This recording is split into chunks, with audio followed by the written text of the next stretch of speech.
Thérèse Raquin, partie 6, chapitre 28. Depuis 2 mois, Thérèse et Laurent se débattaient dans les angoisses de leur union. Ils souffraient l'un par l'autre. Alors la haine monta lentement en eux. Ils finirent par se jeter des regards de colère, pleins de menaces sourdes. La haine devait forcément venir. Ils s'étaient aimés comme des brutes, avec une passion chaude, toute de sang. Puis, au milieu des énervements du crime, leur amour était devenu de la peur, et ils avaient éprouvé une sorte d'effroi physique de leur baiser. Aujourd'hui, sous la souffrance que le mariage, que la vie en commun leur imposait, ils se révoltaient et s'emportaient. Ce fut une haine atroce, aux éclats terribles. Ils sentaient bien qu'ils se gênaient l'un l'autre. Ils se disaient qu'ils mèneraient une existence tranquille s'ils n'étaient pas toujours là, face à face. Quand ils étaient en présence, il leur semblait qu'un poids énorme les étouffait, et ils auraient voulu écarter ce poids, l'anéantir. Leurs lèvres se pinçaient, des pensées de violence passaient dans leurs yeux clairs. Il leur prenait des envies de s'entre-dévorer.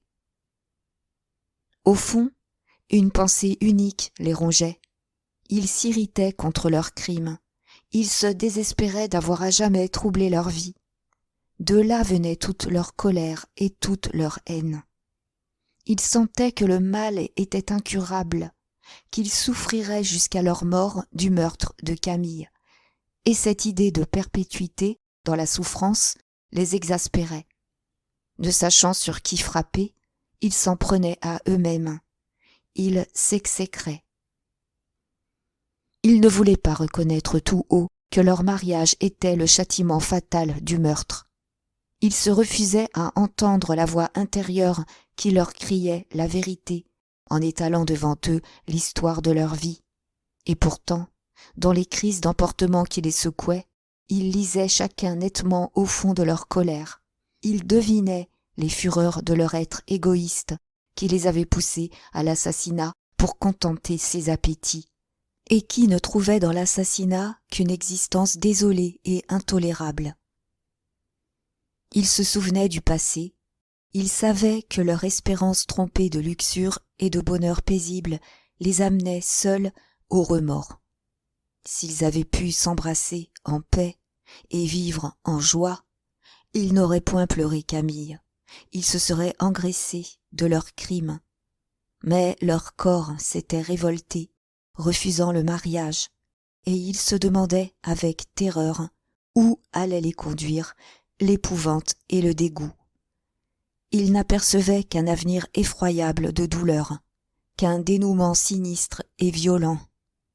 Alors, comme 2 ennemis qu'on aurait attachés ensemble et qui feraient de vains efforts pour se soustraire à cet embrassement forcé, ils tendaient leurs muscles et leurs nerfs. Ils se roidissaient sans parvenir à se délivrer. Puis, comprenant que jamais ils n'échapperaient à leur étreinte, irrités par les cordes qui leur coupaient la chair, écœurés de leur contact, sentant à chaque heure croître leur malaise, oubliant qu'ils s'étaient eux-mêmes liés l'un à l'autre et ne pouvant supporter leur lien un instant de plus, ils s'adressaient des reproches sanglants.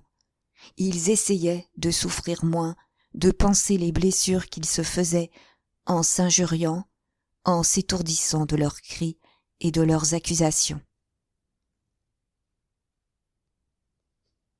Chaque soir, une querelle éclatait. On eût dit que les meurtriers cherchaient des occasions pour s'exaspérer, pour détendre leurs nerfs roidis. Ils s'épiaient, se tâtaient du regard, fouillant leurs blessures, trouvant le vif de chaque plaie et prenant une âcre volupté à se faire crier de douleur. Ils vivaient ainsi au milieu d'une irritation continuelle, las d'eux-mêmes, ne pouvant plus supporter un mot, un geste, un regard, sans souffrir et sans délirer. Leur être entier se trouvait préparé pour la violence.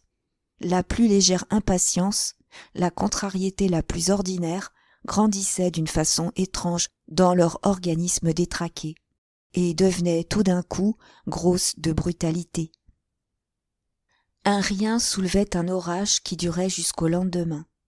Un plat trop chaud, une fenêtre ouverte, un démenti, une simple observation suffisaient pour les pousser à de véritables crises de folie.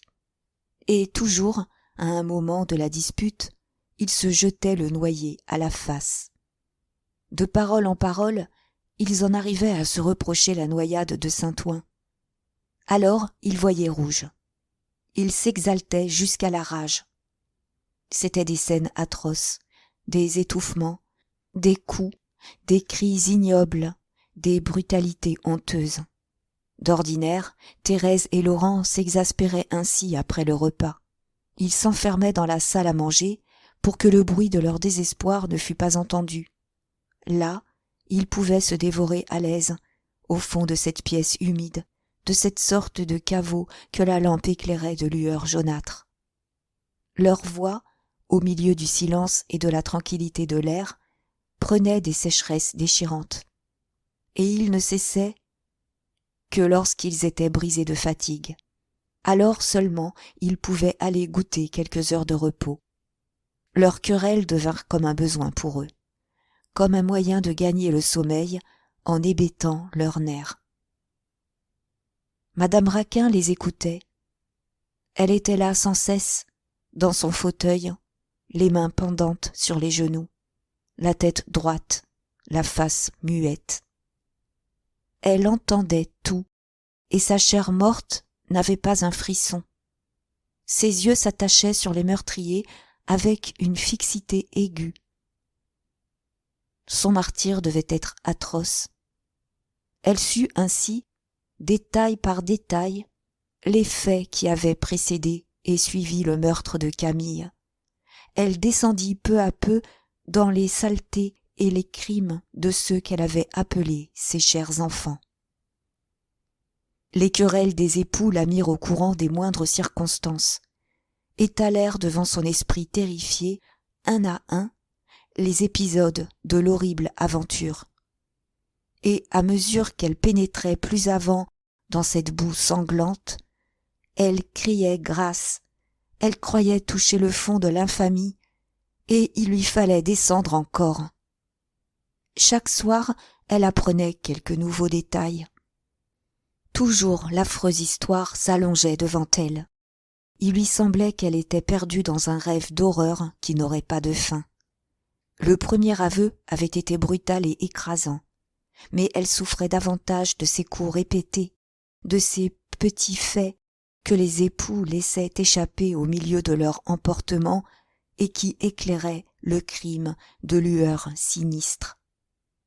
Une fois par jour, cette mère entendait le récit de l'assassinat de son fils, et, chaque jour, ce récit devenait plus épouvantable, plus circonstancié, et était crié à ses oreilles avec plus de cruauté et d'éclat. Parfois, Thérèse était prise de remords, en face de ce masque blafard sur lequel coulaient silencieusement de grosses larmes. Elle montrait sa tante à Laurent, le conjurant du regard de se taire. « Hé, laisse donc !» criait celui-ci avec brutalité. « Tu sais bien qu'elle ne peut pas nous livrer. Est-ce que je suis plus heureux qu'elle, moi ? Nous avons son argent. Je n'ai pas besoin de me gêner. » Et la querelle continuait, âpre, éclatante, tuant de nouveau Camille. Ni Thérèse, ni Laurent n'osaient céder à la pensée de pitié qui leur venait parfois, d'enfermer la paralytique dans sa chambre lorsqu'ils se disputaient, et de lui éviter ainsi le récit du crime. Ils redoutaient de s'assommer l'un l'autre, s'ils n'avaient plus entre eux ce cadavre à demi vivant. Leur pitié cédait devant leur lâcheté, ils imposaient à madame Raquin des souffrances indicibles parce qu'ils avaient besoin de sa présence pour se protéger contre leurs hallucinations. Toutes leurs disputes se ressemblaient et les amenaient aux mêmes accusations. Dès que le nom de Camille était prononcé, dès que l'un d'eux accusait l'autre d'avoir tué cet homme, il y avait un choc effrayant. Un soir, à dîner, Laurent, qui cherchait un prétexte pour s'irriter, trouva que l'eau de la carafe était tiède. Il déclara que l'eau tiède lui donnait des nausées et qu'il en voulait de la fraîche. « Je n'ai pas pu me procurer de la glace, » répondit sèchement Thérèse. « C'est bien, je ne boirai pas, » reprit Laurent. « Cette eau est excellente. Elle est chaude et a un goût de bourbe. On dirait de l'eau de rivière. » Thérèse répéta « De l'eau de rivière » et elle éclata en sanglots. Un rapprochement d'idées venait d'avoir lieu dans son esprit. « Pourquoi pleures-tu » demanda Laurent, qui prévoyait la réponse et qui pâlissait. « Je pleure » sanglota la jeune femme.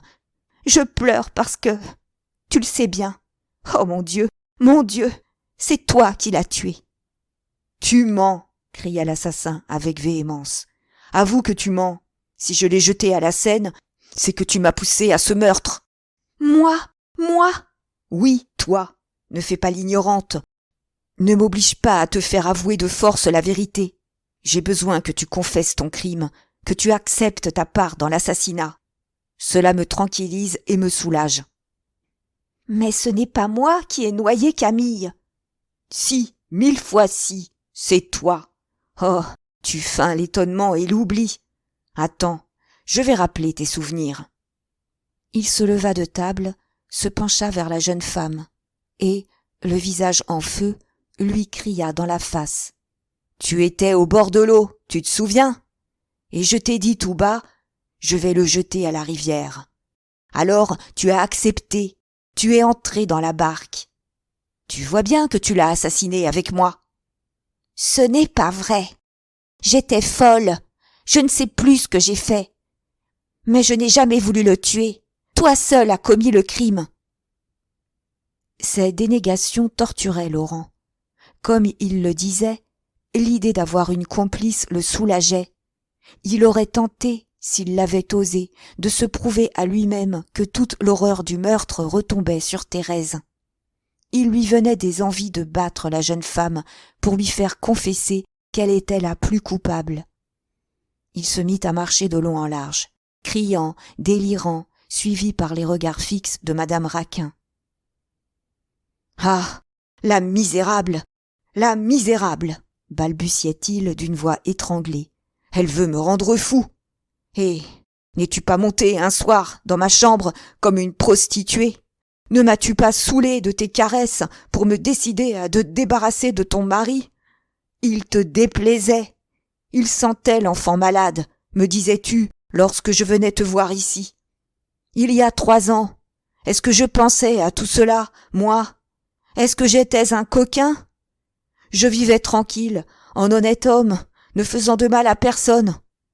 Je n'aurais pas écrasé une mouche. »« C'est toi qui as tué Camille, » répéta Thérèse avec une obstination désespérée qui faisait perdre la tête à Laurent.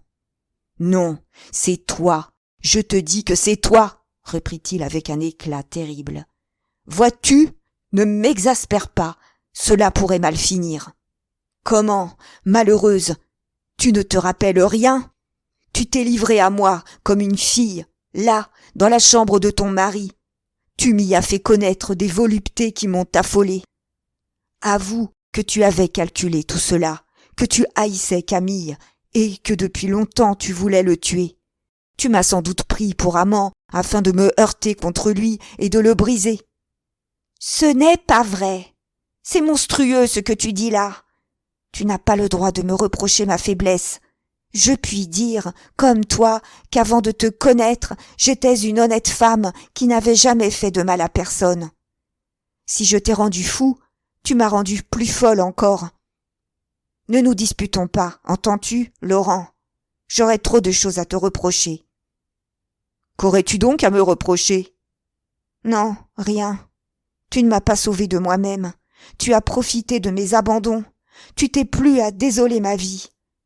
Je te pardonne tout cela. Mais, par grâce, ne m'accuse pas d'avoir tué Camille. Garde ton crime pour toi. Ne cherche pas à m'épouvanter davantage. » Laurent leva la main pour frapper Thérèse au visage. « Bah moi, j'aime mieux ça, » ajouta-t-elle. « Je souffrirai moins. » Et elle tendit la face. Il se retint, il prit une chaise et s'assit à côté de la jeune femme. « Écoute, lui dit-il d'une voix qu'il s'efforçait de rendre calme. Il y a de la lâcheté à refuser ta part du crime. Tu sais parfaitement que nous l'avons commise ensemble. Tu sais que tu es aussi coupable que moi. Pourquoi veux-tu rendre ma charge plus lourde en te disant innocente? Si tu étais innocente, tu n'aurais pas consenti à m'épouser. Souviens-toi des 2 années qui ont suivi le meurtre. Désires-tu tenter une épreuve? Je vais aller tout dire au procureur impérial, et tu verras si nous ne serons pas condamnés l'un et l'autre. » Ils frissonnèrent, et Thérèse reprit.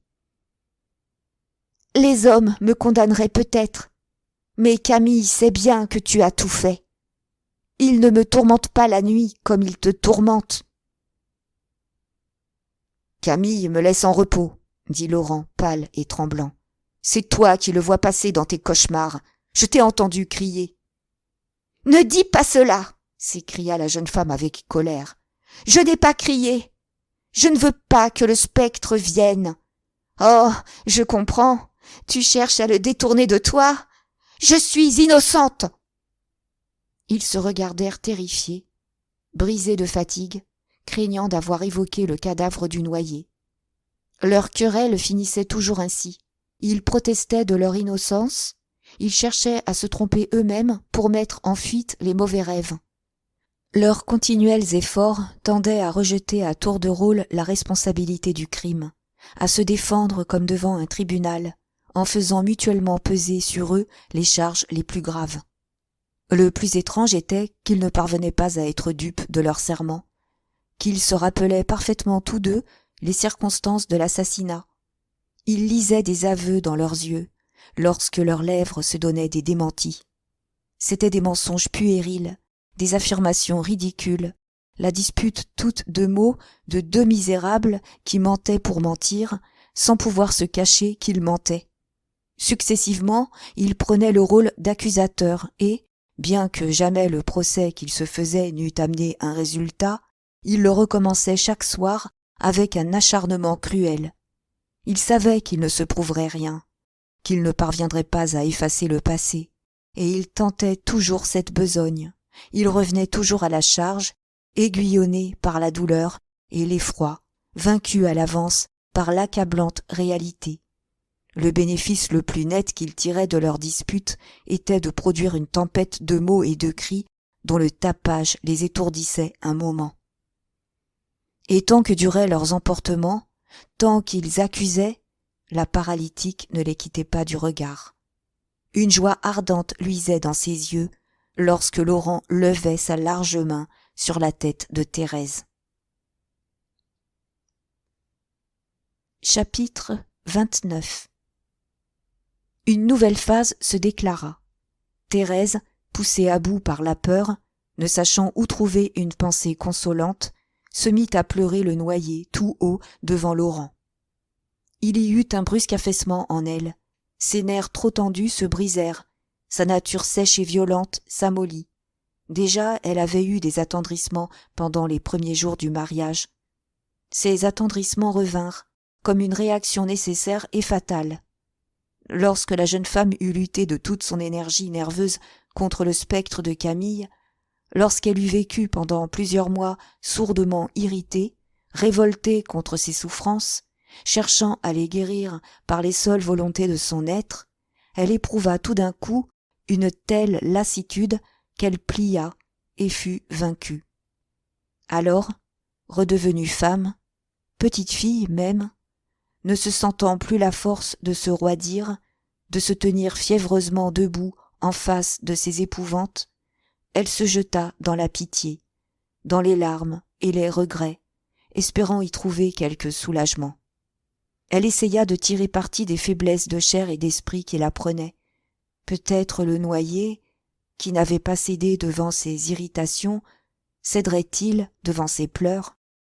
Elle eut ainsi des remords par calcul, se disant que c'était sans doute le meilleur moyen d'apaiser et de contenter Camille. Comme certaines dévotes, qui pensent tromper Dieu et en arracher un pardon en priant des lèvres et en prenant l'attitude humble de la pénitence, Thérèse s'humilia, frappa sa poitrine, trouva des mots de repentir, sans avoir au fond du cœur autre chose que de la crainte et de la lâcheté. D'ailleurs, elle éprouvait une sorte de plaisir physique à s'abandonner, à se sentir molle et brisée, à s'offrir à la douleur sans résistance. Elle accabla madame Raquin de son désespoir larmoyant. La paralytique lui devint d'un usage journalier. Elle lui servait en quelque sorte de prie-dieu, de meuble devant lequel elle pouvait sans crainte avouer ses fautes et en demander le pardon. Dès qu'elle éprouvait le besoin de pleurer, de se distraire en sanglotant, elle s'agenouillait devant l'impotente, et là, criait, étouffait, jouait à elle seule une scène de remords qui la soulageait en l'affaiblissant. « Je suis une misérable, balbutiait-elle. Je ne mérite pas de grâce. Je vous ai trompé. J'ai poussé votre fils à la mort. Jamais vous ne me pardonnerez. Et pourtant, si vous lisiez en moi les remords qui me déchirent, si vous saviez combien je souffre, peut-être auriez-vous pitié. Non, pas de pitié pour moi. Je voudrais mourir ainsi à vos pieds, écrasée par la honte et la douleur. » Elle parlait de la sorte pendant des heures entières, passant du désespoir à l'espérance, se condamnant, puis se pardonnant. Elle prenait une voix de petite fille malade, tantôt brève, tantôt plaintive. Elle s'aplatissait sur le carreau et se redressait ensuite, obéissant à toutes les idées d'humilité et de fierté, de repentir et de révolte qui lui passaient par la tête. Parfois même, elle oubliait qu'elle était agenouillée devant madame Raquin. Elle continuait son monologue dans le rêve. Quand elle s'était bien étourdie de ses propres paroles, elle se relevait chancelante, hébétée, et elle descendait à la boutique, calmée, ne craignant plus d'éclater en sanglots nerveux devant ses clientes. Lorsqu'un nouveau besoin de remords la prenait, elle se hâtait de remonter et de s'agenouiller encore aux pieds de l'impotente. Et la scène recommençait 10 fois par jour. Thérèse ne songeait jamais que ses larmes et l'étalage de son repentir devaient imposer à sa tante des angoisses indicibles. La vérité était que, si l'on avait cherché à inventer un supplice pour torturer madame Raquin, on n'en aurait pas, à coup sûr, trouvé de plus effroyable que la comédie du remords jouée par sa nièce. La paralytique devinait l'égoïsme caché sous ces effusions de douleur. Elle souffrait horriblement de ces longs monologues qu'elle était forcée de subir à chaque instant et qui toujours remettaient devant elle l'assassinat de Camille. Elle ne pouvait pardonner. Elle s'enfermait dans une pensée implacable de vengeance que son impuissance rendait plus aiguë et, toute la journée, il lui fallait entendre des demandes de pardon, des prières humbles et lâches. Elle aurait voulu répondre. Certaines phrases de sa nièce faisaient monter à sa gorge des refus écrasants, mais elle devait rester muette, laissant Thérèse plaider sa cause sans jamais l'interrompre. L'impossibilité où elle était de crier et de se boucher les oreilles l'emplissait d'un tourment inexprimable. Et, une à une, les paroles de la jeune femme entraient dans son esprit, lentes et plaintives, comme un chant irritant. Elle crut un instant que les meurtriers lui infligeaient ce genre de supplice par une pensée diabolique de cruauté. Son unique moyen de défense était de fermer les yeux, dès que sa nièce s'agenouillait devant elle. Si elle l'entendait, elle ne la voyait pas. Thérèse finit par s'enhardir jusqu'à embrasser sa tante. Un jour, pendant un accès de repentir, elle feignit d'avoir surpris dans les yeux de la paralytique une pensée de miséricorde. Elle se traîna sur les genoux, elle se souleva en criant d'une voix éperdue. « Vous me pardonnez! Vous me pardonnez !» Puis elle baisa le front et les joues de la pauvre vieille, qui ne put rejeter la tête en arrière. La chair froide sur laquelle Thérèse posa les lèvres lui causa un violent dégoût. Elle pensa que ce dégoût serait, comme les larmes et les remords, un excellent moyen d'apaiser ses nerfs. Elle continua à embrasser chaque jour l'impotente, par pénitence et pour se soulager. « Oh, Que vous êtes bonne, s'écriait-elle parfois. Je vois bien que mes larmes vous ont touché. Vos regards sont pleins de pitié. Je suis sauvée. Et elle l'accablait de caresses. Elle posait sa tête sur ses genoux, lui baisait les mains, lui souriait d'une façon heureuse, la soignait avec les marques d'une affection passionnée. Au bout de quelque temps, elle crut à la réalité de cette comédie. Elle s'imagina qu'elle avait obtenu le pardon de madame Raquin et ne l'entretint plus que du bonheur qu'elle éprouvait d'avoir sa grâce. C'en était trop pour la paralytique. Elle faillit en mourir. Sous les baisers de sa nièce, elle ressentait cette sensation âcre de répugnance et de rage qui l'emplissait matin et soir, lorsque Laurent la prenait dans ses bras pour la lever ou la coucher. Elle était obligée de subir les caresses immondes de la misérable qui avait trahi et tué son fils. Elle ne pouvait même essuyer de la main les baisers que cette femme laissait sur ses joues. Pendant de longues heures, elle sentait ces baisers qui la brûlaient. C'est ainsi qu'elle était devenue la poupée des meurtriers de Camille, poupée qu'ils habillaient, qu'ils tournaient à droite et à gauche, dont ils se servaient selon leurs besoins et leurs caprices. Elle restait inerte entre leurs mains, comme si elle n'avait eu que du son dans les entrailles, et cependant ces entrailles vivaient, révoltées et déchirées, au moindre contact de Thérèse ou de Laurent. Ce qui l'exaspéra surtout, ce fut l'atroce moquerie de la jeune femme qui prétendait lire des pensées de miséricorde dans ses regards, lorsque ces regards auraient voulu foudroyer la criminelle. Elle fit souvent des efforts suprêmes pour jeter un cri de protestation. Elle mit toute sa haine dans ses yeux. Mais Thérèse, qui trouvait son compte à se répéter 20 fois par jour qu'elle était pardonnée, redoubla de caresses, ne voulant rien deviner.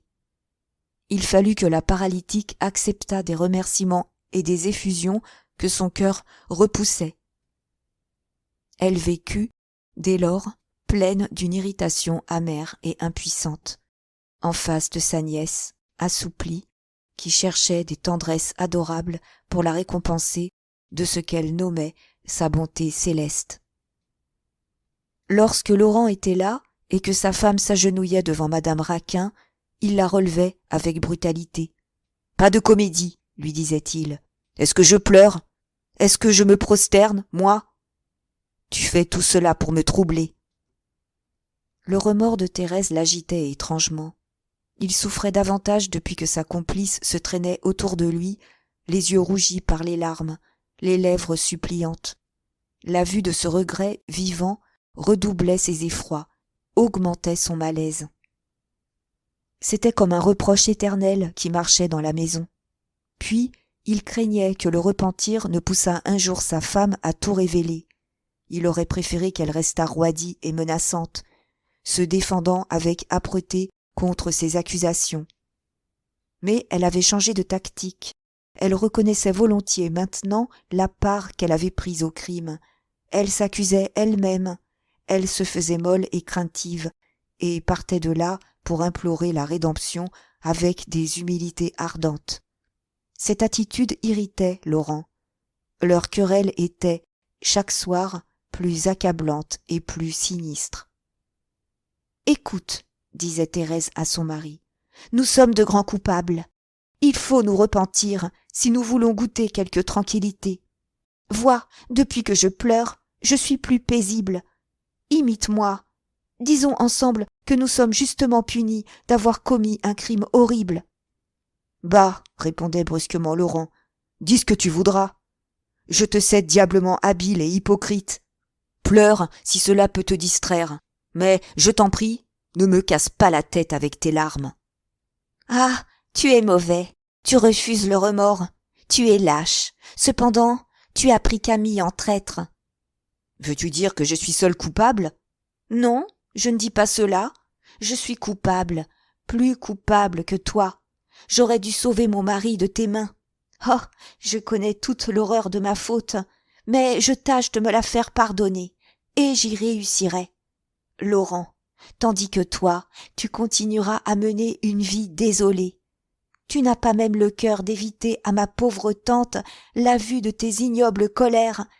Tu ne lui as jamais adressé un mot de regret. » Et elle embrassait madame Raquin, qui fermait les yeux.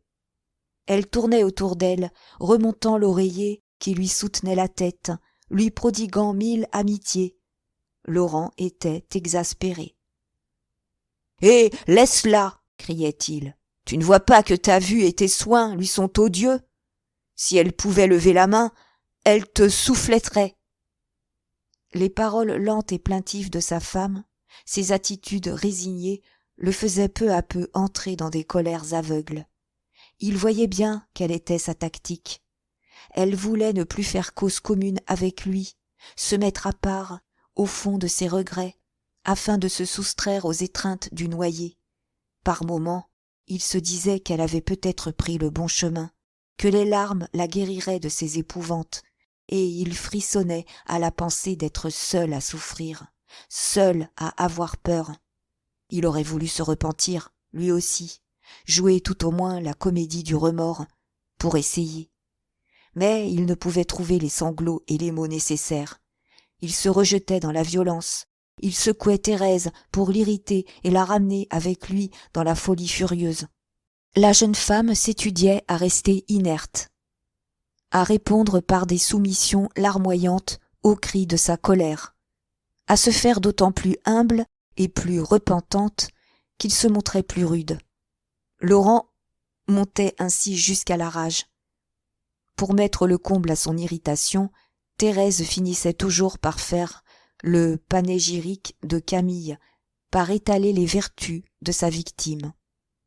« Il était bon, disait-elle, et il a fallu que nous fussions bien cruels pour nous attaquer à cet excellent cœur qui n'avait jamais eu une mauvaise pensée. »« Il était bon, oui, je sais, » ricanait Laurent. « Tu veux dire qu'il était bête, n'est-ce pas ? Tu as donc oublié ? Tu prétendais que la moindre de ses paroles t'irritait, qu'il ne pouvait ouvrir la bouche sans laisser échapper une sottise. »« Ne raille pas. Il ne te manque plus que d'insulter l'homme que tu as assassiné. Tu ne connais rien au cœur des femmes, Laurent. Camille m'aimait, et je l'aimais. »« Tu l'aimais ? Ah, vraiment, voilà qui est bien trouvé. C'est sans doute parce que tu aimais ton mari que tu m'as pris pour amant. Je me souviens d'un jour où tu te traînais sur ma poitrine en me disant que Camille t'écœurait lorsque tes doigts s'enfonçaient dans sa chair comme dans de l'argile. Oh, je sais pourquoi tu m'as aimé, moi. Il te fallait des bras autrement vigoureux que ceux de ce pauvre diable. Je l'aimais comme une sœur. Il était le fils de ma bienfaitrice. Il avait toutes les délicatesses des natures faibles. Il se montrait noble et généreux, serviable et aimant. Et nous l'avons tué. Mon Dieu, mon Dieu !» Elle pleurait, elle se pâmait. Madame Raquin lui jetait des regards aigus, indignée d'entendre l'éloge de Camille dans une pareille bouche. Laurent, ne pouvant rien contre ce débordement de larmes, se promenait à pas fiévreux, cherchant quelque moyen suprême pour étouffer les remords de Thérèse. Tout le bien qu'il entendait dire de sa victime finissait par lui causer une anxiété poignante. Il se laissait prendre parfois aux accents déchirants de sa femme. Il croyait réellement aux vertus de Camille, et ses effrois redoublaient. Mais ce qui le jetait hors de lui, ce qui l'amenait à des actes de violence, c'était le parallèle que la veuve du noyé ne manquait jamais d'établir entre son premier et son second mari, tout à l'avantage du premier. « Eh bien, oui, criait-elle, il était meilleur que toi. Je préférerais qu'il vécût encore et que tu fusses à sa place couché dans la terre. » Laurent haussait d'abord les épaules. « Tu as beau dire, continuait-elle en s'animant, je ne l'ai peut-être pas aimé de son vivant, mais maintenant je me souviens et je l'aime. Je l'aime et je te hais, vois-tu ? Toi, tu es un assassin. »« Te tairas-tu » hurlait Laurent. « Et lui, il est une victime, un honnête homme qu'un coquin a tué. Oh, tu ne me fais pas peur. Tu sais bien que tu es un misérable, un homme brutal, sans cœur, sans âme.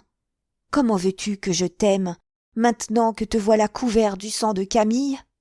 Camille avait toutes les tendresses pour moi. Et je te tuerais, entends-tu? Si cela pouvait ressusciter Camille et me rendre son amour. Te tairas-tu, misérable? Pourquoi me tairais-je? Je dis la vérité. J'achèterai le pardon au prix de ton sang. Ah, que je pleure et que je souffre. C'est ma faute si ce scélérat a assassiné mon mari. Il faudra que j'aille une nuit baiser la terre où il repose. Ce sont là mes dernières voluptés. Laurent, ivre, rendu furieux par les tableaux atroces que Thérèse étalait devant ses yeux, se précipitait sur elle, la renversait par terre et la serrait sous son genou, le poing haut. « C'est cela !» criait-elle. « Frappe-moi, tue-moi ! Jamais Camille n'a levé la main sur ma tête, mais toi, tu es un monstre !» Et Laurent, fouetté par ces paroles, la secouait avec rage, la battait, meurtrissait son corps de son poing fermé. À 2 reprises, il faillit l'étrangler. Thérèse mollissait sous les coups.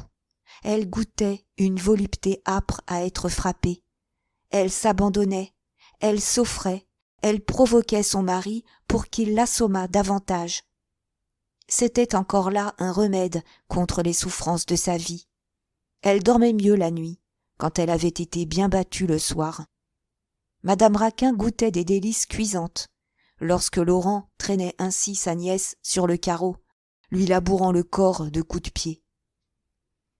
L'existence de l'assassin était effroyable, depuis le jour où Thérèse avait eu l'infernale invention d'avoir des remords et de pleurer tout haut Camille. À partir de ce moment, le misérable vécut éternellement avec sa victime. À chaque heure, il dut entendre sa femme louant et regrettant son premier mari. La moindre circonstance devenait un prétexte. Camille faisait ceci, Camille faisait cela, Camille avait telle qualité, Camille aimait de telle manière. Toujours Camille, toujours des phrases attristées qui pleuraient sur la mort de Camille. Thérèse employait toute sa méchanceté à rendre plus cruelle cette torture qu'elle infligeait à Laurent pour se sauvegarder elle-même. Elle descendit dans les détails les plus intimes, elle compta les 1000 riens de sa jeunesse avec des soupirs de regret, et mêla ainsi le souvenir du noyé à chacun des actes de la vie journalière. Le cadavre, qui hantait déjà la maison, y fut introduit ouvertement. Il s'assit sur les sièges, se mit devant la table, s'étendit dans le lit, se servit des meubles, des objets qui traînaient. Laurent ne pouvait toucher une fourchette, une brosse, n'importe quoi, sans que Thérèse lui fît sentir que Camille avait touché cela avant lui. Sans cesse heurté contre l'homme qui l'avait tué, le meurtrier finit par éprouver une sensation bizarre qui faillit le rendre fou. Il s'imagina, à force d'être comparé à Camille, de se servir des objets dont Camille s'était servi, qu'il était Camille, qu'il s'identifiait avec sa victime. Son cerveau éclatait, et alors il se ruait sur sa femme pour la faire taire, pour ne plus entendre les paroles qui le poussaient au délire. Toute leur querelle se terminait par des coups. Chapitre 30. Il vint une heure où Madame Raquin, pour échapper aux souffrances qu'elle endurait, eut la pensée de se laisser mourir de faim. Son courage était à bout. Elle ne pouvait supporter plus longtemps le martyre que lui imposait la continuelle présence des meurtriers. Elle rêvait de chercher dans la mort un soulagement suprême. Chaque jour, ses angoisses devenaient plus vives. Lorsque Thérèse l'embrassait, lorsque Laurent la prenait dans ses bras et la portait comme un enfant.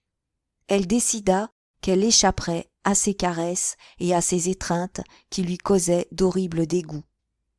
Puisqu'elle ne vivait déjà plus assez pour venger son fils, elle préférait être tout à fait morte et ne laisser entre les mains des assassins qu'un cadavre qui ne sentirait rien et dont il ferait ce qu'il voudrait.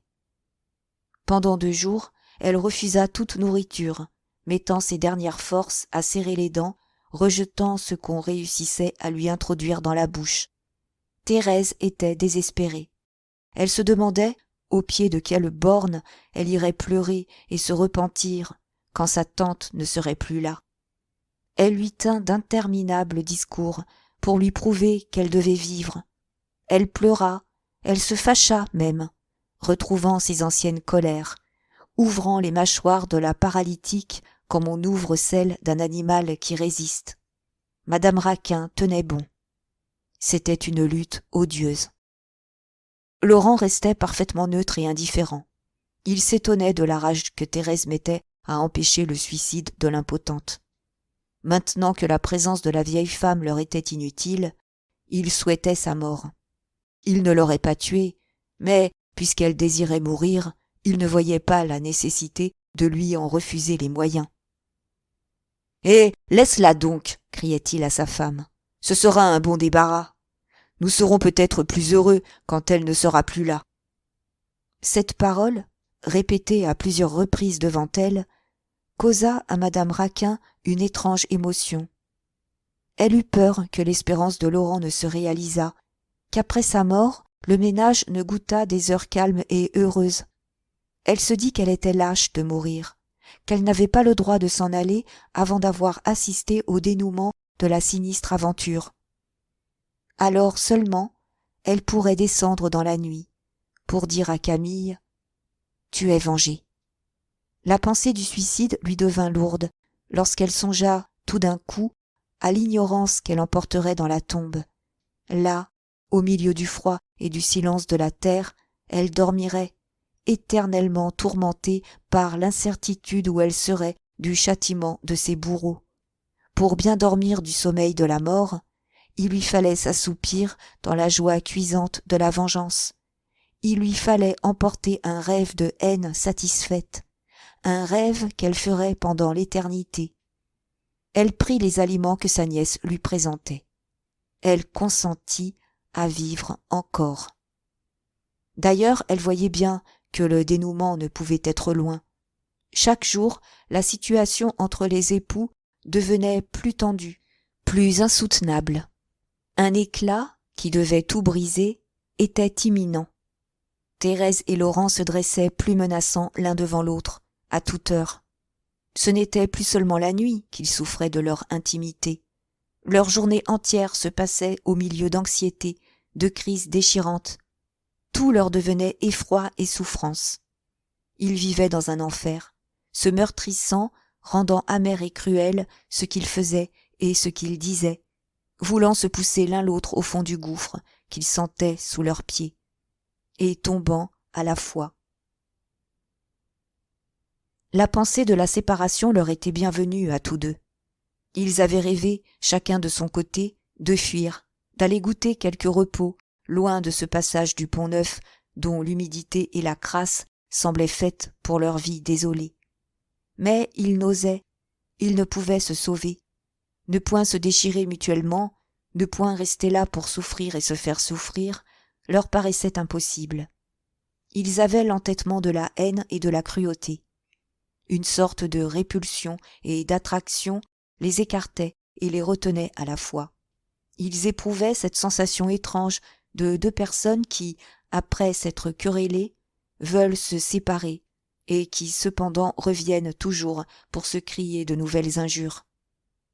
Puis des obstacles matériels s'opposaient à leur fuite. Ils ne savaient que faire de l'impotente, ni que dire aux invités du jeudi. S'ils fuyaient, peut-être se douterait-on de quelque chose. Alors, ils s'imaginaient qu'on les poursuivait, qu'on les guillotinait, et ils restaient par lâcheté. Ils restaient et se traînaient misérablement dans l'horreur de leur existence. Quand Laurent n'était pas là, pendant la matinée et l'après-midi, Thérèse allait de la salle à manger à la boutique, inquiète et troublée, ne sachant comment remplir le vide qui chaque jour se creusait davantage en elle. Elle était désœuvrée, lorsqu'elle ne pleurait pas aux pieds de madame Raquin ou qu'elle n'était pas battue et injuriée par son mari. Dès qu'elle se trouvait seule dans la boutique, un accablement la prenait. Elle regardait d'un air hébété les gens qui traversaient la galerie, sale et noire. Elle devenait triste à mourir au fond de ce caveau sombre, puant le cimetière. Elle finit par prier Suzanne de venir passer les journées entières avec elle, espérant que la présence de cette pauvre créature, douce et pâle, la calmerait. Suzanne accepta son offre avec joie. Elle l'aimait toujours d'une sorte d'amitié respectueuse.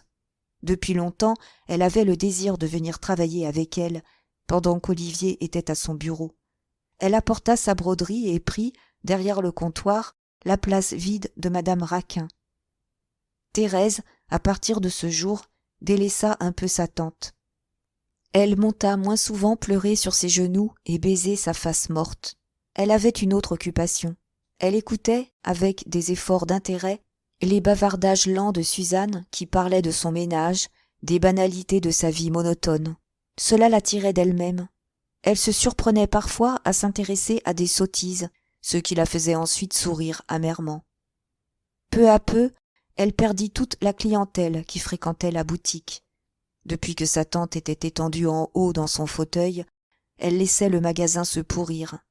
Elle abandonnait les marchandises à la poussière et à l'humidité. Des odeurs de moisis traînaient, des araignées descendaient du plafond. Le parquet n'était presque jamais balayé. D'ailleurs, ce qui mit en fuite les clientes fut l'étrange façon dont Thérèse les recevait parfois, lorsqu'elle était en haut, battue par Laurent ou secouée par une crise d'effroi, et que la sonnette de la porte du magasin tintait impérieusement. Il lui fallait descendre, sans presque prendre le temps de renouer ses cheveux ni d'essuyer ses larmes. Elle servait alors avec brusquerie la cliente qui l'attendait. Elle s'épargnait même souvent la peine de la servir, en répondant, du haut de l'escalier de bois, qu'elle ne tenait plus de ce dont on demandait. Ces façons peu engageantes n'étaient pas faites pour retenir les gens. Les petites ouvrières du quartier, habituées aux amabilités doucereuses de madame Raquin, se retirèrent devant les rudesses et les regards fous de Thérèse. Quand cette dernière eut pris Suzanne avec elle, la défection fut complète. Les deux jeunes femmes, pour ne plus être dérangées au milieu de leur bavardage, s'arrangèrent de manière à congédier les dernières acheteuses qui se présentaient encore. Dès lors, le commerce de mercerie cessa de fournir un sou aux besoins du ménage. Il fallut attaquer le capital des 40 et quelques mille francs. Parfois, Thérèse sortait pendant des après-midi entières. Personne ne savait où elle allait. Elle avait sans doute pris Suzanne avec elle, non seulement pour lui tenir compagnie, mais aussi pour garder la boutique pendant ses absences. Le soir, quand elle rentrait, éreintée, les paupières noires d'épuisement, elle retrouvait la petite femme d'Olivier derrière le comptoir, affaissée, souriant d'un sourire vague, dans la même attitude où elle l'avait laissé 5 heures auparavant. 5 mois environ après son mariage, Thérèse eut une épouvante. Elle acquit la certitude qu'elle était enceinte. La pensée d'avoir un enfant de Laurent lui paraissait monstrueuse, sans qu'elle s'expliquât pourquoi. Elle avait vaguement peur d'accoucher d'un noyé. Il lui semblait sentir dans ses entrailles le froid d'un cadavre dissous et amolli.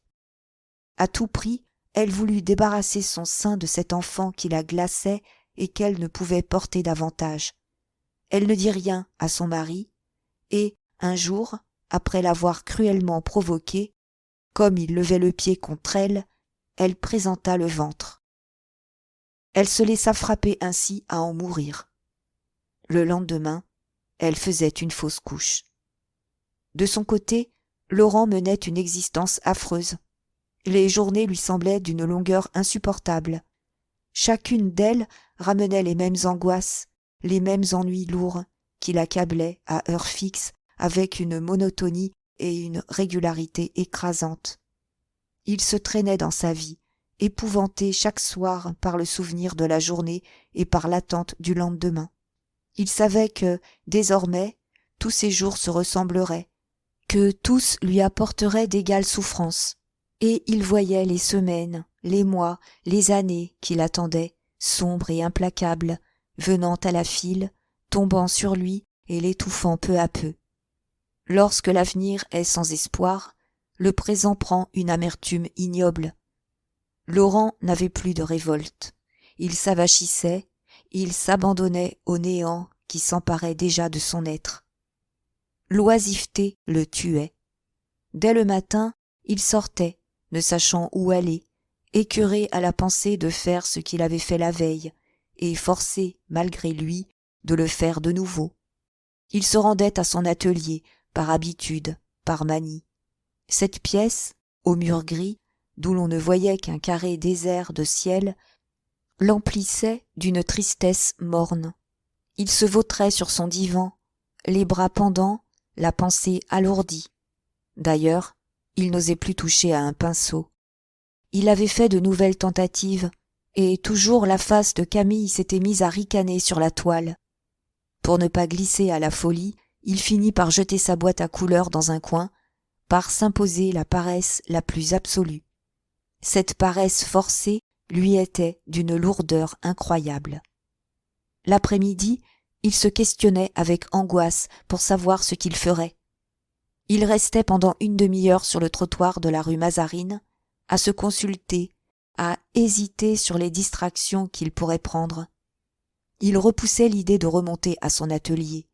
Il se décidait toujours à descendre la rue Guénégaud, puis à marcher le long des quais. Et, jusqu'au soir, il allait devant lui, hébété, pris de frissons brusques, lorsqu'il regardait la Seine. Qu'il fût dans son atelier ou dans les rues, son accablement était le même. Le lendemain, il recommençait. Il passait la matinée sur son divan, il se traînait l'après-midi le long des quais. Cela durait depuis des mois, et cela pouvait durer pendant des années. Parfois, Laurent songeait qu'il avait tué Camille pour ne rien faire ensuite, et il était tout étonné, maintenant qu'il ne faisait rien, d'endurer de telles souffrances. Il aurait voulu se forcer au bonheur. Il se prouvait qu'il avait tort de souffrir, qu'il venait d'atteindre la suprême félicité, qui consiste à se croiser les bras, et qu'il était un imbécile de ne pas goûter en paix cette félicité. Mais ses raisonnements tombaient devant les faits. Il était obligé de s'avouer au fond de lui que son oisiveté rendait ses angoisses plus cruelles en lui laissant toutes les heures de sa vie pour songer à ses désespoirs et en approfondir l'âpreté incurable. La paresse, cette existence de brute qu'il avait rêvée, était son châtiment. Par moments, il souhaitait avec ardeur une occupation qui le tirât de ses pensées. Puis il se laissait aller. Il retombait sous le poids de la fatalité sourde qui lui liait les membres pour l'écraser plus sûrement. À la vérité, il ne goûtait quelque soulagement que lorsqu'il battait Thérèse, le soir. Cela le faisait sortir de sa douleur engourdie. Sa souffrance la plus aiguë, souffrance physique et morale, lui venait de la morsure que Camille lui avait faite au cou. À certains moments, il s'imaginait que cette cicatrice lui couvrait tout le corps. S'il venait à oublier le passé, une piqûre ardente, qu'il croyait ressentir, rappelait le meurtre à sa chair et à son esprit. Il ne pouvait se mettre devant un miroir sans voir s'accomplir le phénomène qu'il avait si souvent remarqué et qui l'épouvantait toujours. Sous l'émotion qu'il éprouvait, le sang montait à son cou, empourprait la plaie qui se mettait à lui ronger la peau. Cette sorte de blessure vivant sur lui, se réveillant, rougissant en le mordant au moindre trouble, l'effrayait et le torturait. Il finissait par croire que les dents du noyé avaient enfoncé là une bête qui le dévorait. Le morceau de son cou, où se trouvait la cicatrice, ne lui semblait plus appartenir à son corps. C'était comme de la chair étrangère qu'on aurait collée en cet endroit, comme une viande empoisonnée qui pourrissait ses propres muscles. Il portait ainsi partout avec lui le souvenir vivant et dévorant de son crime. Thérèse, quand il la battait, cherchait à l'égratigner à cette place. Elle y entrait parfois ses ongles et le faisait hurler de douleur. D'ordinaire, elle feignait de sangloter dès qu'elle voyait la morsure, afin de la rendre plus insupportable à Laurent. Toute la vengeance qu'elle tirait de ses brutalités était de le martyriser à l'aide de cette morsure. Il avait bien des fois été tenté, lorsqu'il se rasait, de s'entamer le cou pour faire disparaître les marques de dents du noyé. Devant le miroir, quand il levait le menton et qu'il apercevait la tache rouge sous la mousse blanche du savon, il lui prenait des rages soudaines. Il approchait vivement le rasoir, prêt de couper en pleine chair. Mais le froid du rasoir sur sa peau le rappelait toujours à lui. Il avait une défaillance. Il était obligé de s'asseoir et d'attendre que sa lâcheté rassurée lui permît d'achever de se faire la barbe. Il ne sortait, le soir, de son engourdissement que pour entrer dans des colères aveugles et puériles.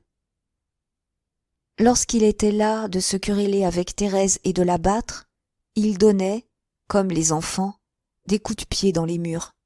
Il cherchait quelque chose à briser. Cela le soulageait. Il avait une haine particulière pour le chat tigré François qui, dès qu'il arrivait, allait se réfugier sur les genoux de l'impotente. Si Laurent ne l'avait pas encore tué, c'est qu'à la vérité, il n'osait le saisir. Le chat le regardait avec de gros yeux ronds d'une fixité diabolique. C'étaient ses yeux, toujours ouverts sur lui, qui exaspéraient le jeune homme. Il se demandait ce que lui voulaient ces yeux qui ne le quittaient pas. Il finissait par avoir de véritables épouvantes, s'imaginant des choses absurdes. Lorsqu'à table, à n'importe quel moment, au milieu d'une querelle ou d'un long silence, il venait tout d'un coup, en tournant la tête, à apercevoir les regards de François qui l'examinait d'un air lourd et implacable, il pâlissait, il perdait la tête, il était sur le point de crier au chat « Hé, parle donc, dis-moi au moins ce que tu me veux !» Quand il pouvait lui écraser une patte ou la queue, il le faisait avec une joie effrayée, et alors le miaulement de la pauvre bête le remplissait d'une vague terreur, comme s'il eût entendu le cri de douleur d'une personne. Laurent, à la lettre, avait peur de François. Depuis surtout que ce dernier vivait sur les genoux de l'impotente, comme au sein d'une forteresse inexpugnable, d'où il pouvait impunément braquer ses yeux verts sur son ennemi, le meurtrier de Camille établissait une vague ressemblance entre cette bête irritée et la paralytique. Il se disait que le chat, ainsi que madame Raquin, connaissait le crime et le dénoncerait si jamais il parlait un jour. Un soir, enfin, François regarda si fixement Laurent que celui-ci, au comble de l'irritation, décida qu'il fallait en finir. Il ouvrit toute grande la fenêtre de la salle à manger et vint prendre le chat par la peau du cou. Madame Raquin comprit. 2 grosses larmes coulèrent sur ses joues. Le chat se mit à gronder, à se roidir, en tâchant de se retourner pour mordre la main de Laurent. Mais celui-ci tint bon. Il lui fit faire 2 ou 3 tours, puis l'envoya de toute la force de son bras contre la muraille noire d'en face. François s'y aplatit, s'y cassa les reins et retomba sur le vitrage du passage. Pendant toute la nuit, la misérable bête se traîna le long de la gouttière, l'échine brisée, en poussant des miaulements rauques. Cette nuit-là, madame Raquin pleura François, presque autant qu'elle avait pleuré Camille. Thérèse eut une atroce crise de nerfs. Les plaintes du chat étaient sinistres, dans l'ombre, sous les fenêtres. Bientôt Laurent eut de nouvelles inquiétudes. Il s'effraya de certains changements qu'il remarqua dans l'attitude de sa femme.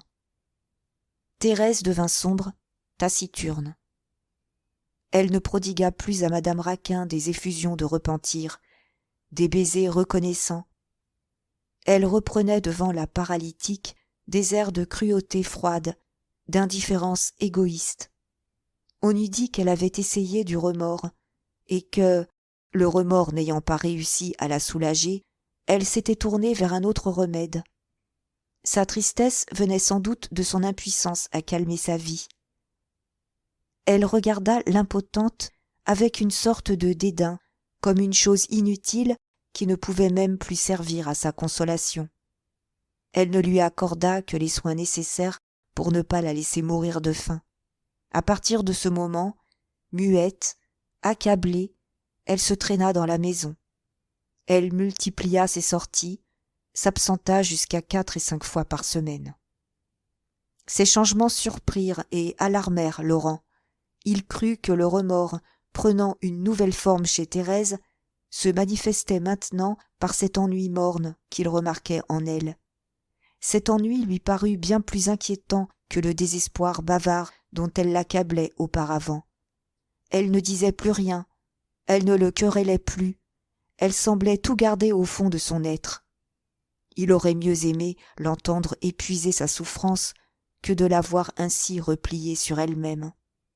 Il craignit qu'un jour l'angoisse ne l'étouffât et que, pour se soulager, elle n'allât tout conter à un prêtre ou à un juge d'instruction. Les nombreuses sorties de Thérèse prirent alors une effrayante signification à ses yeux. Il pensa qu'elle cherchait un confident au dehors, qu'elle préparait sa trahison. À 2 reprises, il voulut la suivre et la perdit dans les rues. Il se mit à la guetter de nouveau. Une pensée fixe s'était emparée de lui. Thérèse allait faire des révélations, poussée à bout par la souffrance. Et il lui fallait la bâillonner, arrêter les aveux dans sa gorge. Chapitre 31. Un matin, Laurent, au lieu de monter à son atelier, s'établit chez un marchand de vin qui occupait un des coins de la rue Guénégaud, en face du passage. De là, il se mit à examiner les personnes qui débouchaient sur le trottoir de la rue Mazarine. Il guettait Thérèse. La veille, la jeune femme avait dit qu'elle sortirait de bonne heure et qu'elle ne rentrerait sans doute que le soir. Laurent attendit une grande demi-heure. Il savait que sa femme s'en allait toujours par la rue Mazarine. Un moment, pourtant, il craignit qu'elle ne lui eût échappé en prenant la rue de Seine. Il eut l'idée de rentrer dans la galerie, de se cacher dans l'allée même de la maison.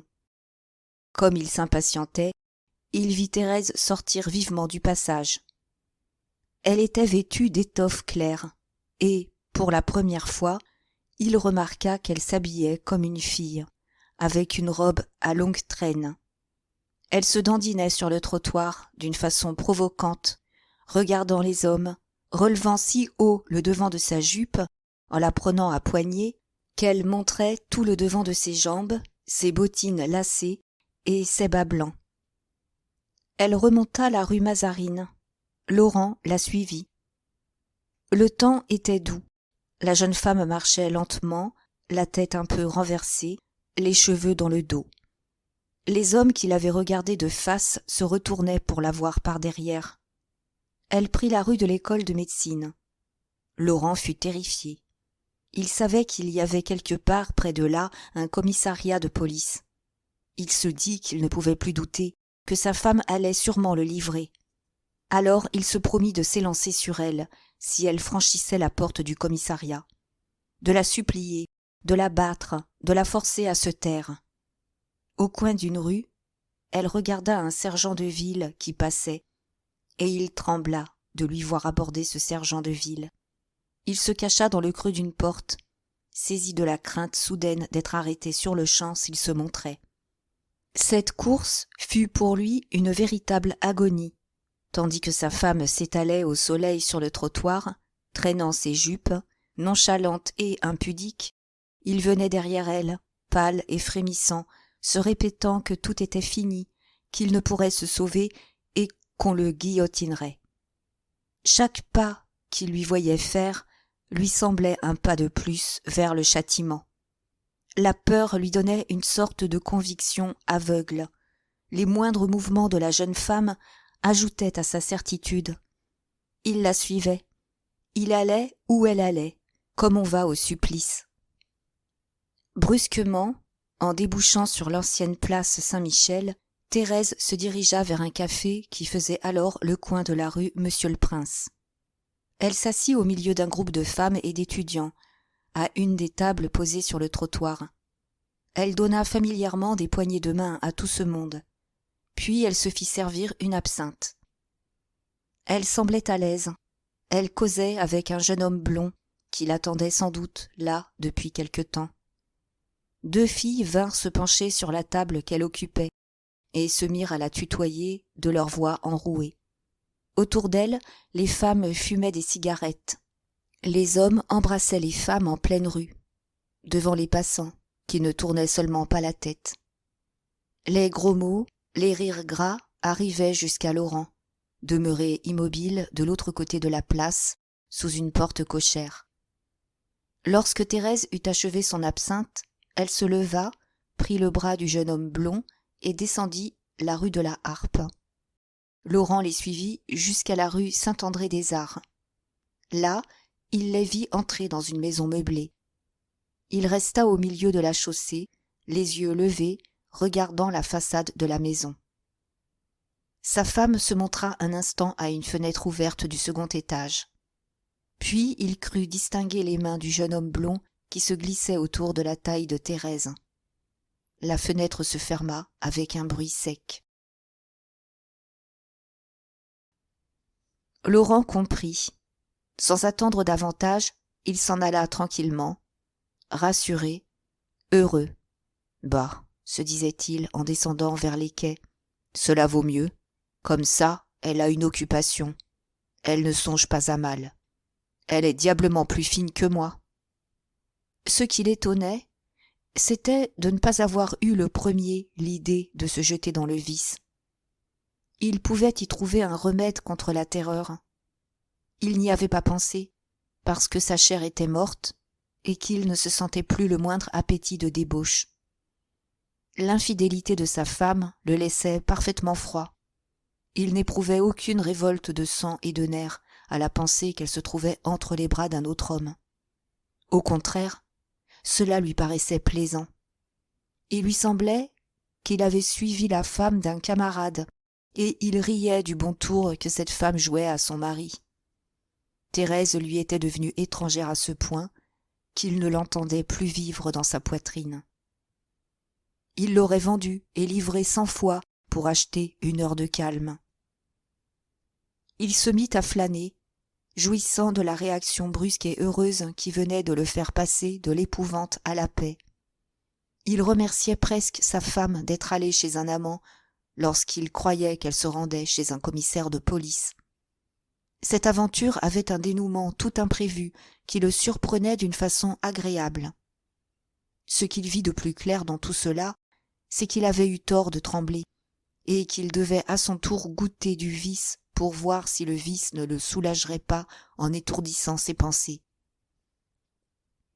Le soir, Laurent, en revenant à la boutique, décida qu'il demanderait quelques milliers de francs à sa femme et qu'il emploierait les grands moyens pour les obtenir. Il pensait que le vice coûte cher à un homme. Il enviait vaguement le sort des filles qui peuvent se vendre. Il attendit patiemment Thérèse, qui n'était pas encore rentrée. Quand elle arriva, il joua la douceur. Il ne lui parla pas de son espionnage du matin. Elle était un peu grise. Il s'échappait de ses vêtements mal rattachés cette senteur âcre de tabac et de liqueur qui traîne dans les estaminets. Éreintée, la face marbrée de plaques livides, elle chancelait, tout alourdie par la fatigue honteuse de la journée. Le dîner fut silencieux. Thérèse ne mangea pas. Au dessert, Laurent posa les coudes sur la table et lui demanda carrément 5 000 francs. « Non, répondit-elle avec sécheresse. Si je te laissais libre, tu nous mettrais sur la paille. Ignores-tu notre position ? Nous allons tout droit à la misère. » « C'est possible, reprit-il tranquillement. Cela m'est égal. Je veux de l'argent. » « Non, 1000 fois non. Tu as quitté ta place. Le commerce de mercerie ne marche plus du tout. Et ce n'est pas avec les rentes de ma dot que nous pouvons vivre. Chaque jour, j'entame le capital pour te nourrir et te donner les 100 francs par mois que tu m'as arrachés. Tu n'auras pas d'avantage, entends-tu ? C'est inutile. Réfléchis, ne refuse pas comme ça. Je te dis que je veux 5 000 francs et je les aurai. Tu me les donneras quand même. Cet entêtement tranquille irrita Thérèse et acheva de la saouler. « Ah, je sais, cria-t-elle. Tu veux finir comme tu as commencé ? Il y a 4 ans que nous t'entretenons. Tu n'es venu chez nous que pour manger et pour boire, et depuis ce temps, tu es à notre charge. Monsieur ne fait rien. Monsieur s'est arrangé de façon à vivre à mes dépens, les bras croisés. Non, tu n'auras rien. Pas un sou. Veux-tu que je te le dise? Eh bien, tu es un... Et elle dit le mot. Laurent se mit à rire en haussant les épaules. Il se contenta de répondre. Tu apprends de jolis mots dans le monde où tu vis maintenant. Ce fut la seule allusion qu'il se permit de faire aux amours de Thérèse. Celle-ci redressa vivement la tête et dit d'un ton aigre. En tout cas, je ne vis pas avec des assassins. Laurent devint très pâle. Il garda un instant le silence, les yeux fixés sur sa femme. Puis, d'une voix tremblante. Écoute, ma fille, reprit-il, ne nous fâchons pas. Cela ne vaudrait rien, ni pour toi, ni pour moi. Je suis à bout de courage. Il serait prudent de nous entendre, si nous ne voulons pas qu'il nous arrive malheur. Je t'ai demandé 5 000 francs, parce que j'en ai besoin. Je puis même te dire que je compte les employer à assurer notre tranquillité. Il eut un étrange sourire et continua. Voyons, réfléchis. Donne-moi ton dernier mot. C'est tout réfléchi, répondit la jeune femme. Je te l'ai dit, tu n'auras pas un sou. Son mari se leva avec violence. Elle eut peur d'être battue. Elle se fit toute petite, décidée à ne pas céder sous les coups. Mais Laurent ne s'approcha même pas. Il se contenta de lui déclarer froidement qu'il était las de la vie et qu'il allait conter l'histoire du meurtre au commissaire de police du quartier. « Tu me pousses à bout, dit-il. Tu me rends l'existence insupportable. Je préfère en finir. Nous serons jugés et condamnés, tous deux. Voilà tout. »« Crois-tu me faire peur ?» lui cria sa femme. « Je suis tout aussi lasse que toi. C'est moi qui vais aller chez le commissaire de police, si tu n'y vas pas. »« Ah, bien, je suis prête à te suivre sur l'échafaud. Je n'ai pas ta lâcheté. Allons, viens avec moi chez le commissaire. » Elle s'était levée. Elle se dirigeait déjà vers l'escalier. « C'est cela, balbutia Laurent. Allons-y ensemble. » Quand ils furent descendus dans la boutique, ils se regardèrent, inquiets, effrayés. Il leur sembla qu'on venait de les clouer au sol.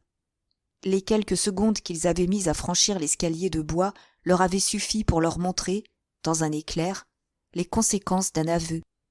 Ils virent en même temps les gendarmes, la prison, la cour d'assises, la guillotine, tout cela brusquement et nettement. Et, au fond de leur être, ils éprouvaient des défaillances. Ils étaient tentés de se jeter aux genoux l'un de l'autre, pour se supplier de rester, de ne rien révéler. La peur, l'embarras les tinrent immobiles et muets pendant 2 ou 3 minutes. Ce fut Thérèse qui se décida la première à parler et à céder. « Après tout, dit-elle, je suis bien bête de te disputer cet argent. Tu arriveras toujours à me le manger un jour ou l'autre. Autant vaut-il que je te le donne tout de suite. » Elle n'essaya pas de déguiser davantage sa défaite. Elle s'assit au comptoir et signa un bon de 5 000 francs que Laurent devait toucher chez un banquier. Il ne fut plus question du commissaire, ce soir-là. Dès que Laurent eut de l'or dans ses poches, il se grisa, fréquenta les filles, se traîna au milieu d'une vie bruyante et affolée. Il découchait, dormait le jour, courait la nuit, recherchait les émotions fortes, tâchait d'échapper au réel. Mais il ne réussit qu'à s'affaisser davantage. Lorsqu'on criait autour de lui, il entendait le grand silence terrible qui était en lui. Lorsqu'une maîtresse l'embrassait, lorsqu'il vidait son verre, il ne trouvait au fond de l'assouvissement qu'une tristesse lourde. Il n'était plus fait pour la luxure et la gloutonnerie. Son être refroidi, comme rigide à l'intérieur, s'énervait sous les baisers et dans les repas. Écœuré à l'avance, il ne parvenait point à se monter l'imagination, à exciter ses sens et son estomac. Il souffrait un peu plus en se forçant à la débauche, et c'était tout. Puis, Quand il rentrait, quand il revoyait madame Raquin et Thérèse, sa lassitude le livrait à des crises affreuses de terreur. Il jurait alors de ne plus sortir, de rester dans sa souffrance pour s'y habituer et la vaincre. De son côté, Thérèse sortit de moins en moins. Pendant un mois, elle vécut comme Laurent, sur les trottoirs, dans les cafés. Elle rentrait un instant, le soir, faisait manger madame Raquin, la couchait et s'absentait de nouveau jusqu'au lendemain. Elle et son mari restèrent, une fois, 4 jours sans se voir. Puis elle eut des dégoûts profonds. Elle sentit que le vice ne lui réussissait pas plus que la comédie du remords. Elle s'était en vain traînée dans tous les hôtels garnis du quartier latin. Elle avait en vain mené une vie sale et tapageuse. Ses nerfs étaient brisés, la débauche, les plaisirs physiques ne lui donnaient plus de secousses assez violentes pour lui procurer l'oubli. Elle était comme un de ces ivrognes dont le palais brûlé reste insensible sous le feu des liqueurs les plus fortes. Elle restait inerte dans la luxure. Elle n'allait plus chercher auprès de ses amants qu'ennui et lassitude. Alors elle les quitta, se disant qu'ils lui étaient inutiles. Elle fut prise d'une paresse désespérée qui la retint au logis, en jupon malpropre, dépeignée, la figure et les mains sales. Elle s'oublia dans la crasse. Lorsque les 2 meurtriers se retrouvèrent ainsi face à face, lassés, ayant épuisé tous les moyens de se sauver l'un de l'autre, ils comprirent qu'ils n'auraient plus la force de lutter. La débauche n'avait pas voulu d'eux et venait de les rejeter à leurs angoisses. Ils étaient de nouveau dans le logement froid et humide du passage. Ils y étaient comme emprisonnés désormais, car souvent ils avaient tenté le salut et jamais ils n'avaient pu briser le lien sanglant qui les liait. Ils ne songèrent même plus à essayer une besogne impossible. Ils se sentirent tellement poussés, écrasés, attachés ensemble par les faits, qu'ils eurent conscience que toute révolte serait ridicule. Ils reprirent leur vie commune, mais leur haine devint de la rage furieuse. Les querelles du soir recommencèrent. D'ailleurs, les coups, les cris duraient tout le jour. À la haine vint se joindre la méfiance, et la méfiance acheva de les rendre fous. Ils eurent peur l'un de l'autre. La scène qui avait suivi la demande des 5 000 francs se reproduisit bientôt matin et soir. Leur idée fixe était qu'ils voulaient se livrer mutuellement. Ils ne sortaient pas de là. Quand l'un d'eux disait une parole, faisait un geste, l'autre s'imaginait qu'il avait le projet d'aller chez le commissaire de police. Alors ils se battaient ou ils s'imploraient. Dans leur colère, ils criaient qu'ils couraient tout révéler. Ils s'épouvantaient à en mourir. Puis ils frissonnaient, ils s'humiliaient, ils se promettaient avec des larmes amères de garder le silence. Ils souffraient horriblement, mais ils ne se sentaient pas le courage de se guérir en posant un fer rouge sur la plaie. S'ils se menaçaient de confesser le crime, c'était uniquement pour se terrifier et s'en ôter la pensée. Car jamais ils n'auraient eu la force de parler et de chercher la paix dans le châtiment. À plus de 20 reprises, ils allèrent jusqu'à la porte du commissariat de police, l'un suivant l'autre. Tantôt c'était Laurent qui voulait avouer le meurtre, tantôt c'était Thérèse qui courait se livrer. Et ils se rejoignaient toujours dans la rue, et ils se décidaient toujours à attendre encore, après avoir échangé des insultes et des prières ardentes. Chaque nouvelle crise les laissait plus soupçonneux et plus farouches. Du matin au soir, ils s'espionnaient.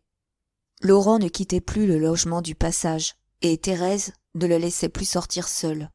Leurs soupçons, leur épouvante des aveux les rapprochèrent, les unirent dans une intimité atroce. Jamais, depuis leur mariage, ils n'avaient vécu si étroitement liés l'un à l'autre, et jamais ils n'avaient tant souffert. Mais, malgré les angoisses qu'ils s'imposaient, ils ne se quittaient pas des yeux. Ils aimaient mieux endurer les douleurs les plus cuisantes que de se séparer pendant 1 heure. Si Thérèse descendait à la boutique, Laurent la suivait, par crainte qu'elle ne causât avec une cliente.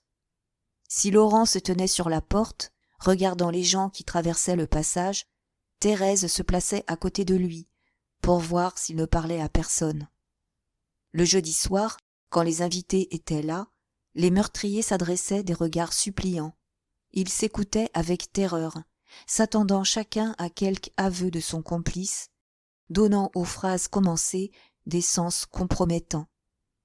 Un tel état de guerre ne pouvait durer davantage.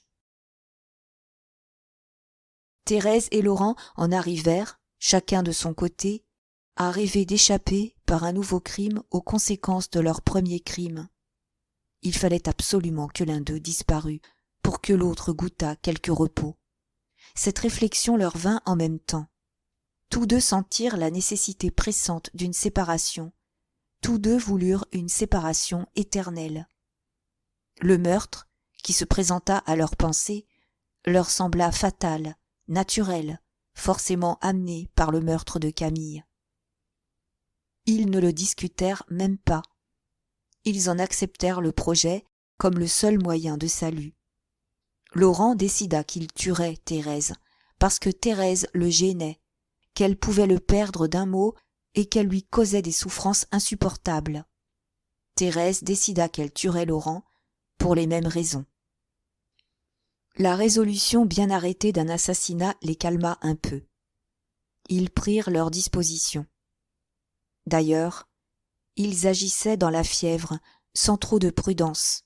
Ils ne pensaient que vaguement aux conséquences probables d'un meurtre commis sans que la fuite et l'impunité fussent assurées. Ils sentaient invinciblement le besoin de se tuer. Ils obéissaient à ce besoin en brute furieuse.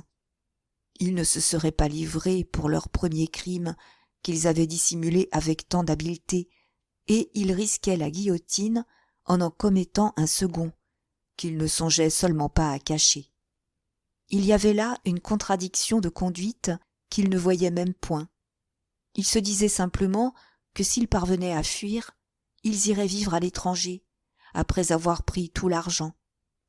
Thérèse, depuis 15 à 20 jours, avait retiré les quelques milliers de francs qui restaient de sa dot, et les tenait enfermés dans un tiroir que Laurent connaissait.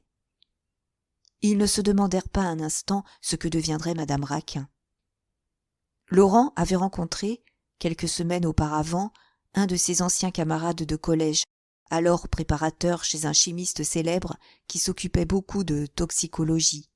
Ce camarade lui avait fait visiter le laboratoire où il travaillait, lui montrant les appareils, lui nommant les drogues. Un soir, lorsqu'il se fut décidé au meurtre, Laurent, comme Thérèse buvait devant lui un verre d'eau sucrée, se souvint d'avoir vu dans ce laboratoire un petit flacon de grès contenant de l'acide prussique. En se rappelant ce que lui avait dit le jeune préparateur sur les effets terribles de ce poison qui foudroie et laisse peu de traces, il songea que c'était là le poison qu'il lui fallait. Le lendemain, il réussit à s'échapper.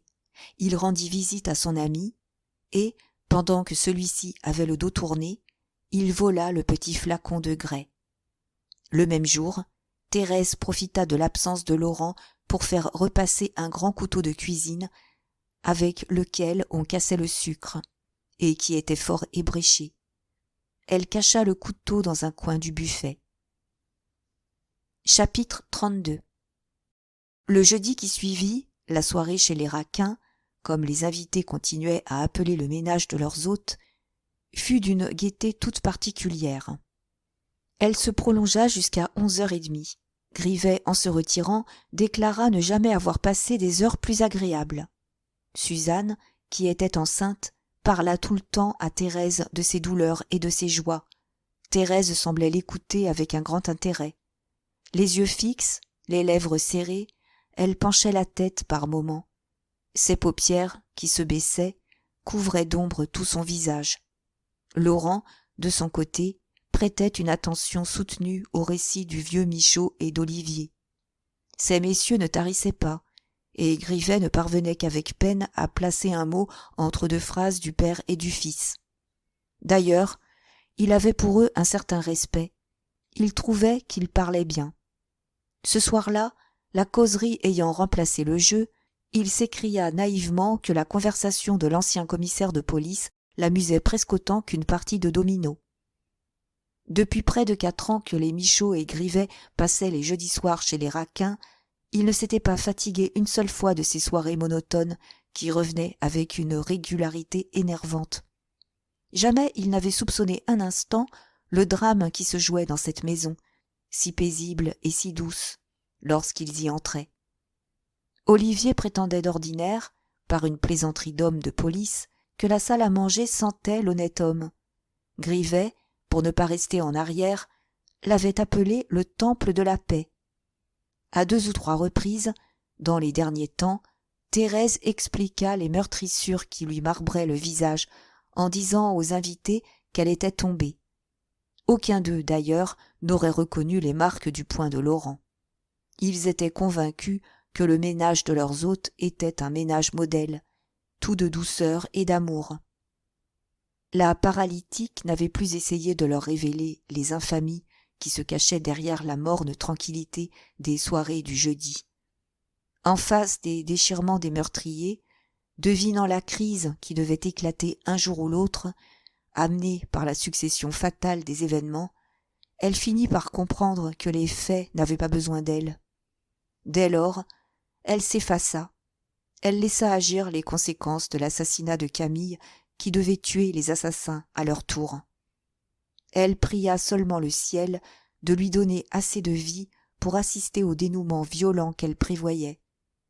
Son dernier désir était de repaître ses regards du spectacle des souffrances suprêmes qui briseraient Thérèse et Laurent. Ce soir-là, Grivet vint se placer à côté d'elle et causa longtemps, faisant comme d'habitude les demandes et les réponses. Mais il ne put en tirer même un regard. Lorsque 11h30 sonnèrent, les invités se levèrent vivement. « On est si bien chez vous, déclara Grivet, qu'on ne songe jamais à s'en aller. »« Le fait est, appuya Michaud, que je n'ai jamais sommeil ici, moi qui me couche à 9h d'habitude. » Olivier crut devoir placer sa plaisanterie. « Voyez-vous, dit-il, en montrant ses dents jaunes, ça sent les honnêtes gens dans cette pièce. C'est pourquoi l'on y est si bien. » Grivet, fâché d'avoir été devancé, se mit à déclamer en faisant un geste emphatique. « Cette pièce est le temple de la paix. » Pendant ce temps, Suzanne nouait les brides de son chapeau et disait à Thérèse. « Je viendrai demain matin à 9h. »« Non, » se hâta de répondre la jeune femme. « Ne venez que l'après-midi. Je sortirai sans doute pendant la matinée. » Elle parlait d'une voix étrange, troublée. Elle accompagna les invités jusque dans le passage. Laurent descendit aussi une lampe à la main. Quand ils furent seuls, les époux poussèrent chacun un soupir de soulagement. Une impatience sourde avait dû les dévorer pendant toute la soirée. Depuis la veille, ils étaient plus sombres, plus inquiets en face l'un de l'autre. Ils évitèrent de se regarder. Ils remontèrent silencieusement. Leurs mains avaient de légers tremblements convulsifs, et Laurent fut obligé de poser la lampe sur la table pour ne pas la laisser tomber.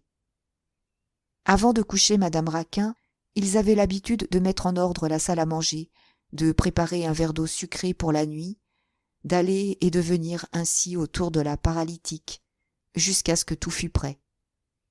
Lorsqu'ils furent remontés, ce soir-là, ils s'assirent un instant, les yeux vagues, les lèvres pâles. Au bout d'un silence, « Eh bien, nous ne nous couchons pas ?» demanda Laurent, qui semblait sortir en sursaut d'un rêve. « Si, nous nous couchons » répondit Thérèse en frissonnant, comme si elle avait eu grand froid. Elle se leva et prit la carafe. « Laisse !» s'écria son mari d'une voix qu'il s'efforçait de rendre naturelle. « Je préparerai le verre d'eau sucrée. Occupe-toi de ta tante. » Il enleva la carafe des mains de sa femme et remplit un verre d'eau. Puis, se tournant à demi, il y vida le petit flacon de grès en y mettant un morceau de sucre. Pendant ce temps, Thérèse s'était accroupie devant le buffet. Elle avait pris le couteau de cuisine et cherchait à le glisser dans une des grandes poches qui pendaient à sa ceinture. À ce moment, cette sensation étrange qui prévient de l'approche d'un danger fit tourner la tête aux époux, d'un mouvement instinctif. Ils se regardèrent. Thérèse vit le flacon dans les mains de Laurent, et Laurent aperçut l'éclair blanc du couteau qui luisait entre les plis de la jupe de Thérèse. Ils s'examinèrent ainsi pendant quelques secondes, muets et froids, le mari près de la table, la femme pliée devant le buffet. Ils comprenaient. Chacun d'eux resta glacé en retrouvant sa propre pensée chez son complice. En lisant mutuellement leurs secrets desseins sur leurs visages bouleversés, ils se firent pitié et horreur. Madame Raquin, sentant que le dénouement était proche, les regardait avec des yeux fixes et aigus. Et, brusquement, Thérèse et Laurent éclatèrent en sanglots. Une crise suprême les brisa, les jeta dans les bras l'un de l'autre, faibles comme des enfants. Il leur sembla que quelque chose de doux et d'attendri s'éveillait dans leur poitrine. Ils pleurèrent, sans parler, songeant à la vie de boue qu'ils avaient menée et qu'ils mèneraient encore, s'ils étaient assez lâches pour vivre. Alors, au souvenir du passé, ils se sentirent tellement las et écœurés d'eux-mêmes qu'ils éprouvèrent un besoin immense de repos, de néant. Ils échangèrent un dernier regard, un regard de remerciement, en face du couteau et du verre de poison. Thérèse prit le verre, le vida à moitié et le tendit à Laurent, qui l'acheva d'un trait. Ce fut un éclair. Ils tombèrent l'un sur l'autre, foudroyés, trouvant enfin une consolation dans la mort. La bouche de la jeune femme alla heurter, sur le cou de son mari, la cicatrice qu'avaient laissée les dents de Camille. Les cadavres restèrent toute la nuit sur le carreau de la salle à manger, tordus, vautrés, éclairés de lueurs jaunâtres par les clartés de la lampe que l'abat-jour jetait sur eux. Et, pendant près de 12 heures, jusqu'au lendemain vers midi, Madame Raquin, roide et muette, les contempla à ses pieds, ne pouvant se rassasier les yeux, les écrasant de regards lourds.